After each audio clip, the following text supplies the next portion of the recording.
Oi, gente, a gente está aqui na nossa parte 4 da aula 4 e a gente vai começar a fazer a questão 16, que diz assim: revendo a história da alimentação, verifica-se que o pão se tornou um alimento símbolo. Na fabricação de pães, adiciona-se fermento químico ou biológico para a massa expandir e se tornar-se macia. Isso acontece devido, gente, é muito importante lembrarmos que quando a gente vai trabalhar com o fermento biológico, esse fermento biológico ele contém leveduras. E essas leveduras, elas são capazes de realizar um processo de fermentação. Esse processo de fermentação é um processo extremamente importante, onde inicialmente a gente pega a glicose, C6H12O6, e realiza a glicólise, que é uma oxidação parcial, gerando 2C3H4O3, que são ácidos orgânicos. Esses compostos aqui são chamados de ácidos pirúvicos. Esse processo aqui, que é o processo da glicose, já comentados por nós, pirúvicos, já comentados por nós, esse fenômeno da glicólise é uma etapa que nós temos ela como sendo um processo anaeróbico, e esse processo anaeróbico corresponde à quebra parcial da glicose. O que acontece? Caso eu fosse fazer respiração aeróbica, esse ácido pirúvico ele iria atravessar as membranas da mitocôndria, ia entrar dentro da mitocôndria e ocorreria ciclo de Krebs e cadeia respiratória. Mas não ocorrendo respiração, eu vou fazer uma quebra parcial.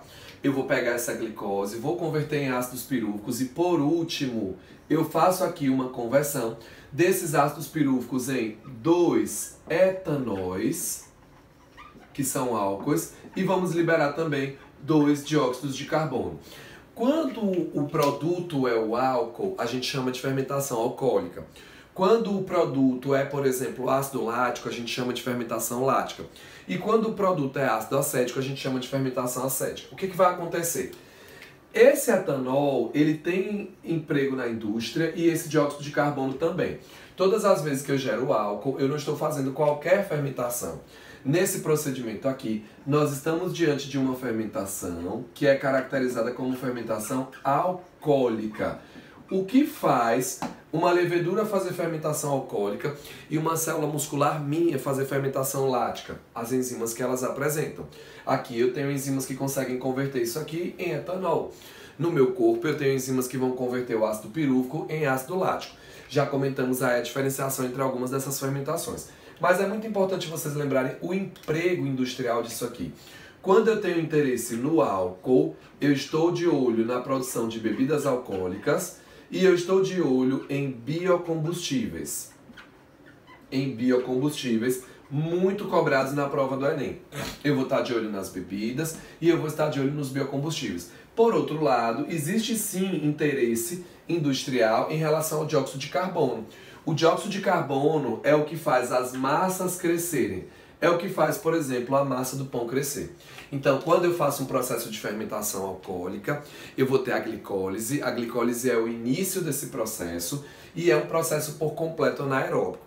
Eu tenho um baixo rendimento energético, porque eu só vou conseguir, no final das contas, ter o rendimento de 2 ATPs, porque eu estou quebrando esse material de forma parcial. Então o que nós tivemos aqui foi a aplicação de um fermento biológico e ele pede pra gente o que faz a massa do pão crescer. O que faz a massa crescer não é o oxigênio, não é o ácido pirúvico, nem ácido lático, tampouco os açúcares. O que faz a massa do pão crescer é o dióxido de carbono, que é liberado quando eu tenho essa fermentação alcoólica na hora da produção da massa. Então, essa questão 16, nós vamos ficar com a letra C, tá? Onde nós temos aí o gás carbônico. Nós vamos agora para uma próxima questão, é a questão de número 17. E essa questão de número 17 é uma questão extremamente importante, onde ela traz assim pra gente. A figura ilustra abaixo a etapa do extramitocondrial da respiração celular. Essa etapa extramitocondrial da respiração celular é o que nós caracterizamos como glicólise. Ele está mostrando para vocês, com riqueza de detalhes, que ao final eu vou quebrar essa glicose e eu vou ter produzido aí ácidos pirúvicos. Eu saio de um composto de 6 carbonos, que é a glicose, gero a frutose 1,6 de fosfato, porque eu vou investir ATP nesse procedimento. Depois a gente tem lá compostos com 3 carbonos e 2 fosfatos, de onde eu faço a fosforilação. Essa figura eu coloquei para a gente poder trabalhar um pouco mais com isso aqui. Olha o que eu quero que vocês entendam. O resumo dessa história é o seguinte: eu tenho aqui C6H12O6, que é a glicose. Nesses anos todos, a prova do Enem não cobrou nomes, etapas difíceis, ele cobra o entendimento. Não adianta o aluno saber todos os nomes das enzimas se ele não souber para que serve, qual é a diferença de um procedimento para o outro. Quando a gente vai trabalhar com isso aqui, nós vamos gerar aqui os ácidos pirúvicos. Então eu tenho aqui 2C3H4O3, que são os ácidos pirúvicos. O que acontece? Vamos considerar, por exemplo, uma célula humana muscular. Eu posso parar por aqui. Eu posso simplesmente, a partir disso, gerar 2 ácidos láticos. Só que na hora que eu gero 2 ácidos láticos, é importante vocês entenderem o que está acontecendo. Quando eu gero 2 ácidos láticos, o que é que eu fiz? Eu saí de um composto que tinha 6 átomos de carbono, gerei 2 compostos com 3 átomos de carbono e no final das contas cada ácido lático apresenta 3 átomos de carbono.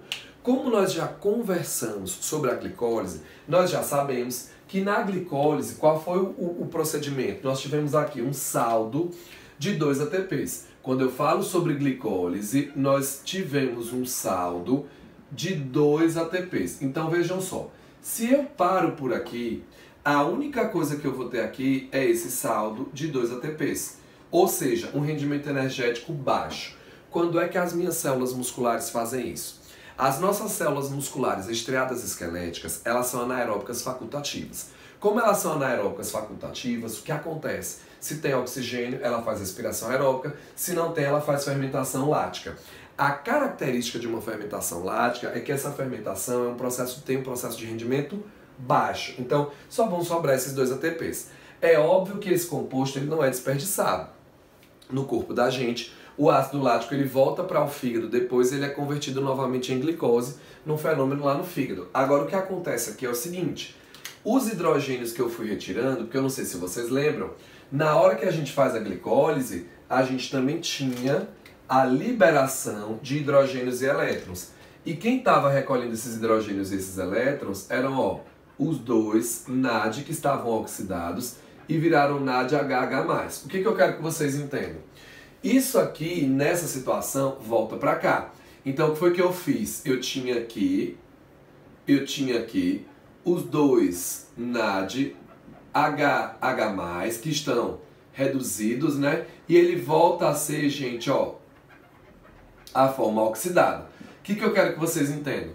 Nesse processo anaeróbico, os hidrogênios e os elétrons, eles voltam para o ácido pirúvico ou para um derivado dele e a gente acaba tendo a formação do ácido lático. Diferente do que vai acontecer na respiração. Na respiração, esse NAD vai para dentro, né? Na verdade, os hidrogênios e os elétrons são mandados para dentro da mitocôndria para ocorrer o procedimento. O que eu quero que vocês entendam aqui é o seguinte: às vezes, olha o que ocorre. Às vezes, eu tenho aqui a entrada desse material nas mitocôndrias. Se eu tiver a entrada desse material na mitocôndria, o procedimento vai ser diferente. Porque vejam, a glicólise que aconteceu aqui fora, ela ocorre no hialoplasma. Então, a glicólise que aconteceu aqui, ela não ocorre dentro das mitocôndrias. Ela vai ocorrer do lado de fora. Diferente do que nós vamos ter aqui, que o que está tendo aqui dentro vai estar ocorrendo dentro das mitocôndrias. Então, dentro da mitocôndria eu vou atravessar a membrana externa, eu vou atravessar a membrana interna e nessa entrada eu gero o famoso acetil.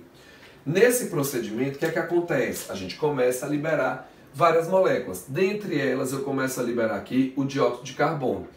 Vejam que tudo que vai acontecer aqui, como eu tenho esses 2 ácidos pirúvicos, eu vou multiplicar tudo que acontecer aqui por 2. Vejam, nós não vamos entrar no detalhe do detalhe. O que eu quero que vocês entendam é o seguinte: aqui na fermentação morreu na glicólise. Entrou na mitocôndria, já não vai mais ser fermentação. O que nós tivemos aqui, nesse procedimento foi um processo de fermentação. Não foi uma fermentação qualquer, foi a fermentação lática. Entrou na mitocôndria, o que vai acontecer é diferente. eu vou passar a ter uma respiração aeróbica. E quando eu tenho respiração aeróbica, eu faço uma quebra, e essa quebra é uma quebra total. Por quê? Porque esse acetil agora, quando entra, ele vai participar de um processo chamado ciclo de Krebs. E no ciclo de Krebs, ou ciclo do ácido cítrico, eu vou terminar de desmontar isso aqui. Então eu termino de desmontar essa molécula aqui e vai sobrar só o quê? Disso aqui só vai sobrar CO2, NADHH+, e FADH2. E no final, esses NADs aqui, carregando hidrogênios e elétrons, eles vão para uma outra etapa que nós chamamos de cadeia respiratória. Na cadeia respiratória, vai ocorrer a fosforilação oxidativa. Lá, os hidrogênios e os elétrons serão utilizados para produzir ATP, para fosforilar. Mas o que é que eu quero resumir aqui? No final dessa história, entrou na mitocôndria, o que a gente vai gerar? A gente vai gerar 6 dióxido de carbono e a gente vai gerar 6 moléculas de água. Essa água, como é que ela se forma? Eu vou ter no final da cadeia respiratória, ó, 1,5 de O2 que recebe os elétrons e depois vai receber os hidrogênios. Qual é o papel desse oxigênio? Atuar como aceptor final. Eu quero que vocês entendam o seguinte. Lá, como a quebra foi total, na cadeia respiratória eu vou ter de 36 a 38 moléculas de ATP. As contas hoje mudam de uma prova para outra. Mas o que interessa é que o rendimento energético aqui é alto e o rendimento energético aqui é baixo. Foi isso que o Enem cobrou de vocês. O Enem queria que vocês dessem conta de um gráfico de uma célula humana, onde essa célula estava tendo a capacidade de fazer ou fermentação ou respiração aeróbica. E a quantidade de oxigênio disponível para ela ia aumentando. Então, nesse momento, ele queria que nós entendêssemos como que se dava o procedimento, né, de absorção ou não desse oxigênio. É uma questão do Enem. E aí, nessa questão, ele queria que vocês entendessem o seguinte, gente, ó, presta atenção. Fermentação tem rendimento baixo, respiração tem rendimento alto. Aí ele dizia assim, considere aqui, ó, aqui nós tínhamos consumo de glicose, ó, nós tínhamos consumo de glicose, e esse consumo de glicose era em função da concentração da disponibilidade de oxigênio. Gente, o que eu quero que vocês entendam? Na fermentação, eu só vou produzir 2 ATPs. Na respiração, eu vou produzir de 36 a 38. Então, numa corrida, é só eu lembrar de um carro. Imagina um carro que faz 10 km com litro e um carro que faz 5 km com litro. Quem vai gastar mais gasolina? O carro que faz 5 km por litro. Ou seja, quem vai gastar mais glicose? Quando eu tenho menos oxigênio ou quando eu tenho mais oxigênio? Gente, o que vocês tinham que escolher na questão era que o consumo de glicose ia caindo com o aumento do oxigênio. Por quê? Eu vou deixando de fazer a fermentação, que tem rendimento baixo, e passo a fazer a respiração, que o rendimento é mais alto. Então, eu coloquei essa questão para fazer um alerta sobre essa temática para vocês. Mas voltando a ela, ele diz assim, analisando-se a figura na glicólise, letra A, as reações químicas são catalisadas por enzimas que aumentam a energia necessária para a ativação dos reagentes. O processo é enzimático, então as enzimas elas diminuem a energia de ativação e não aumentam.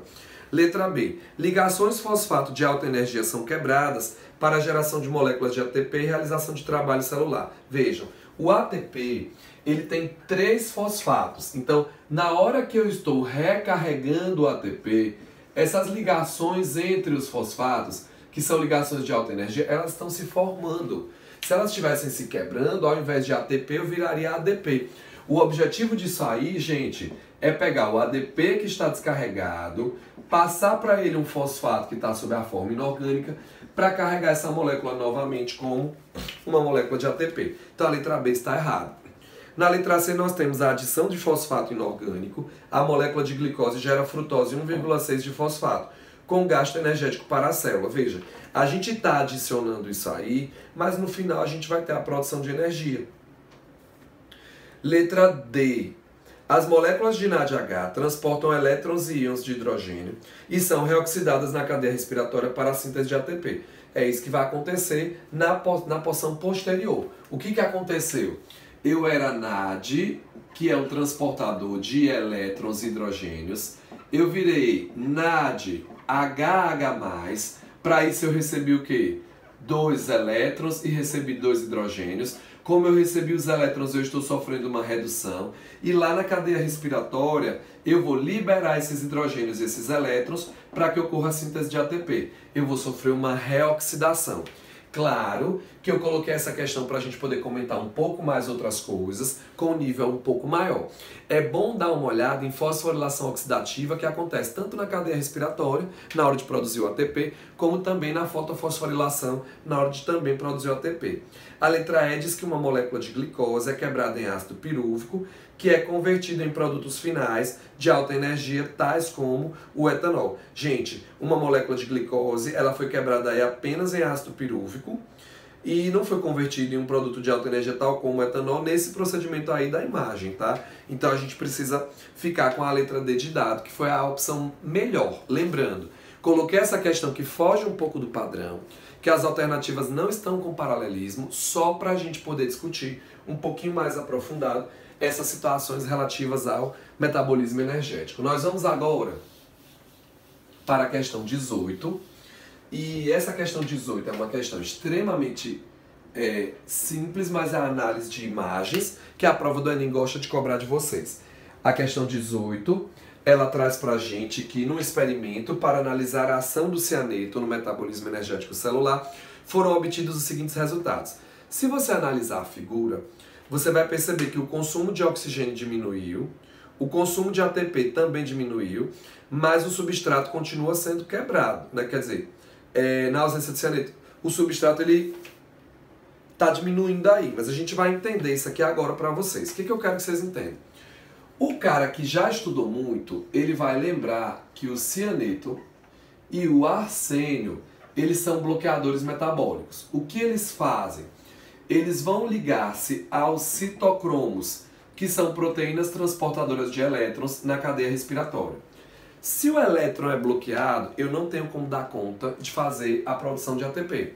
Eu bloqueio a cadeia respiratória e eu bloqueio também o ciclo de Krebs, interrompendo o processo aeróbico.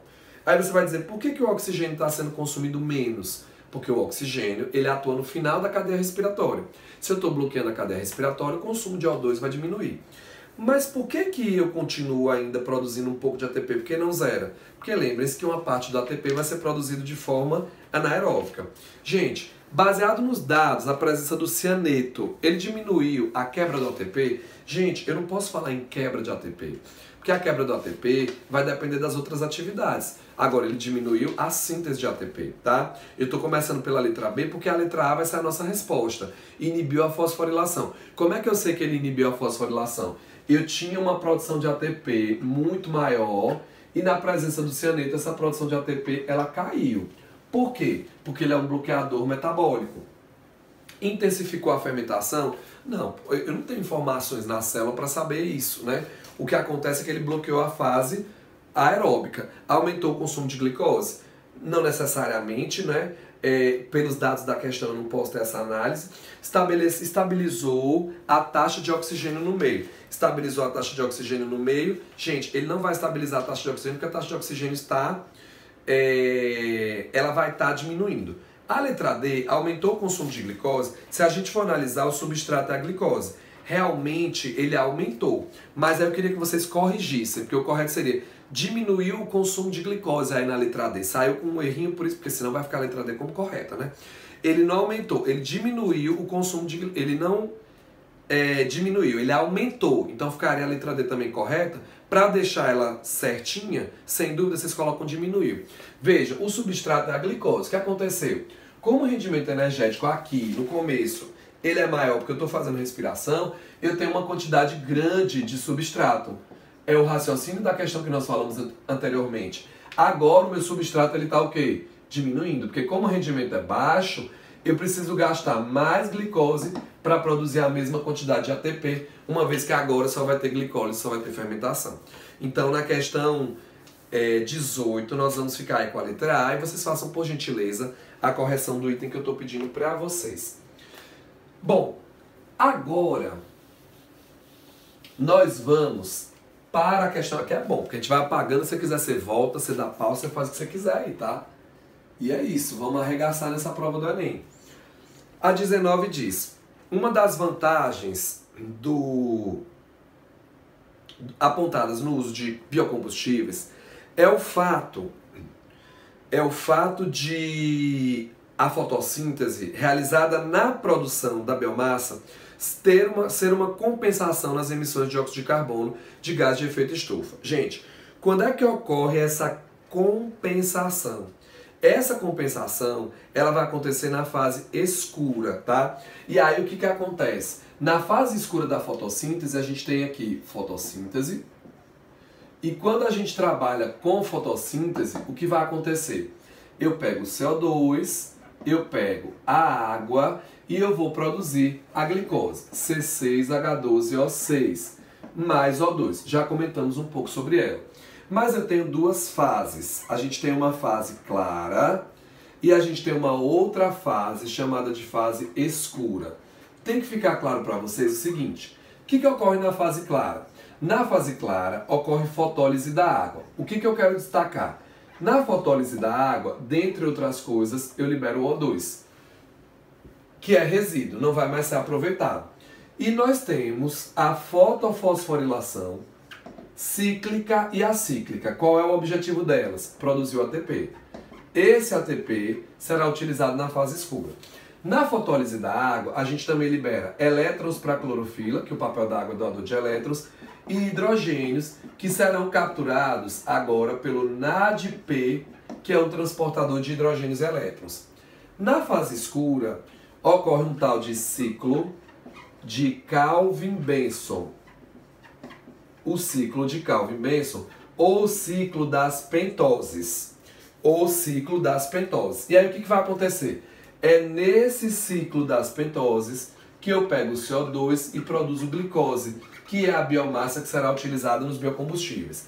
Todo combustível vai liberar CO2 para a atmosfera. Só que diferente dos fósseis, que vão pegar o carbono que estava lá embaixo e vão devolver para o ambiente, esse carbono aqui está sendo fixado antes de virar uma biomassa que vai ser utilizada na geração do biocombustível. Então a compensação dos biocombustíveis é na fase escura da fotossíntese, no ciclo de Calvin-Benson ou ciclo das pentoses, como nós temos aí na letra C da questão 19, tá, gente? E para finalizar essa parte ligada a metabolismo, nós vamos agora para uma outra questão, é a última dessa aula 4, né? Onde nós vamos encontrar aqui a questão 20, falando sobre essa temática. Para funcionamento pleno de qualquer organismo, é necessário uma série de reações que oxidam a matéria orgânica, promovem a fosforilação do ADP, para que o ATP se torne disponível. Observe o esquema abaixo. Eu tenho a etapa 1, que é a glicólise, a 2, que é o ciclo de Krebs, e a 3, que é a cadeia respiratória, tá? A etapa em que a maior fosforilação é representada por quem, gente? Eu vou remover aqueles vários hidrogênios e elétrons e eu vou gerar NAD, HH+, e vou gerar FAD, H2. Gente, esses dois componentes são transportadores de elétrons, tá? O que eu quero que vocês entendam? Eles transportam hidrogênios e elétrons e levam para a cadeia respiratória. Na cadeia respiratória, o que é que vai acontecer? Eu vou pegar o ADP, vou juntar com o fosfato inorgânico e vou produzir o ATP. Mas isso aqui quem faz é uma enzima que atende pelo nome de ATP sintase ou sintetase do ATP. E ela vai funcionar, gente, por meio do fluxo de íons H+. Então deixa eu te explicar uma coisa. Na hora de produzir ATP, eu dependo do transporte de elétrons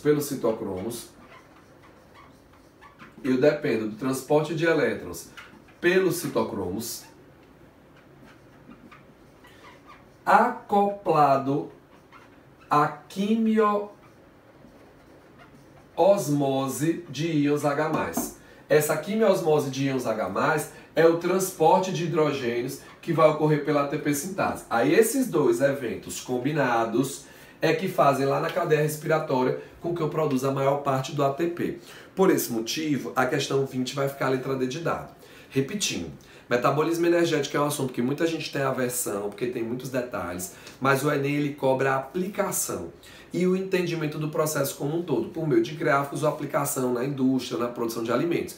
Então é muito importante que vocês se atentem às provas anteriores e não fiquem noiados com o extra que podem ser cobrados em outras provas, porque afinal de contas o nosso intuito aqui na revisão é a parte Enem, para você olhar para o fiscal e convidar para a festa. Gente, a questão 20 ficou letra D de dado. A gente encerra aqui essa nossa aula 4 de Botânica e Metabolismo Energético. Um beijão!